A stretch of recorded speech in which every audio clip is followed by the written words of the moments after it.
Hey folks, Gabriella Huffman here with Southport Real Estate Academy. As you know, we've got a lot of changes coming on us tomorrow, July 1st. So one of the big changes we have is we're going from the working with real estate agent brochure to the working with real estate agents disclosure form.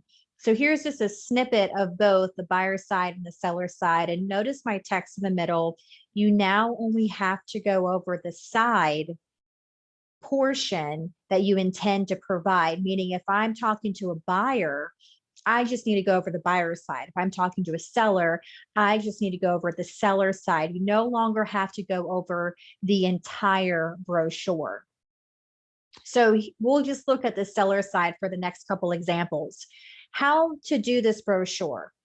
You are going to check all applicable agency types that your firm offers. So again, whatever type of agency that your firm offers, you're going to check those beside it. So when you are reviewing this with the buyer or with the seller, they understand what the agency options are with your real estate firm. Notice I did put a note. According to the Real Estate Commission, you can check the boxes or you can initial the boxes. Either one is fine, but it does specifically say to check it. Also, what came up is at the bottom, this is the opportunity for the buyer or the seller, whomever you're speaking to sign this. Remember, signing is acknowledging that they have received this and that you have reviewed it with them. So a concern was, well, how do we know what their name is if we can't read their signature? So the Real Estate Commission said you can ask the consumer to print their name underneath their signature. So big thing to understand is that the agent needs to check the boxes for the agency options available to this consumer that the firm provides, not the consumer. The consumer is not checking which boxes they want or what type of agency they want. This is not an order form.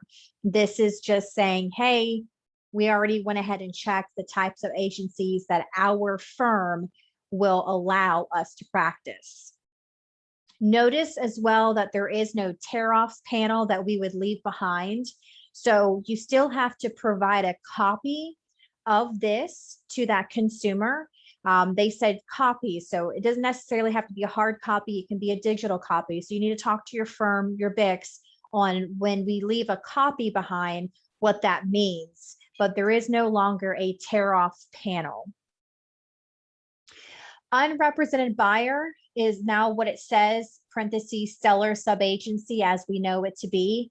But now there's no checkbox. Remember before on the old brochure, if we were talking to a buyer that did not want to hire us for buyer agency, but still wanted to see houses with us as a seller subagent, there was a part where they could check, acknowledging, understanding that from here on out, as I show you houses, I represent the seller, not you, buyer. But there is no checkbox anymore.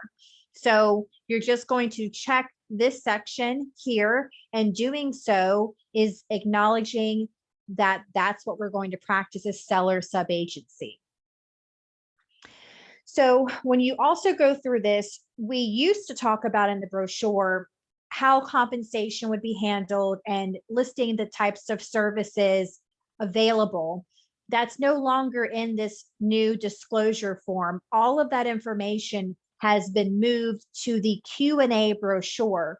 So what we are required to use by the Real Estate Commission is the disclosure form, as we have seen so far. They suggest, highly recommend that as we go over this disclosure, that we use the Q&A brochure to help supplement this discussion. The Q&A brochure is pretty much the old version of the Working with Real Estate Agent brochure with some additional things added, which we'll notate here in a minute. But notice it says to the buyer, or if you're looking on the seller side, to the seller, hey, you buyer or seller, you can refer to the commission's website for this supplemental Q&A brochure, or you can ask an agent for a copy of it.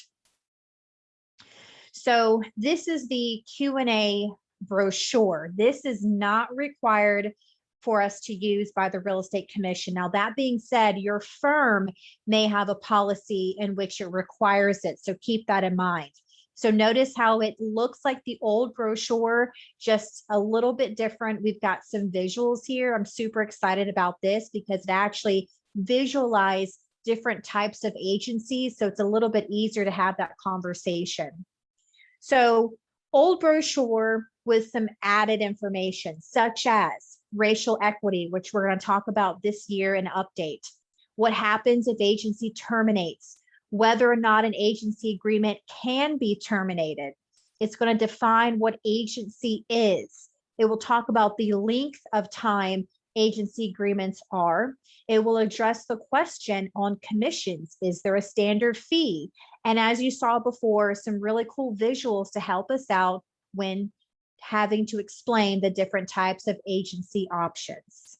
Hope this video is helpful for you. Make sure you do take a look at the new disclosure form along with the supplemental Q&A before you start using this. Remember, all of this starts tomorrow, July 1st.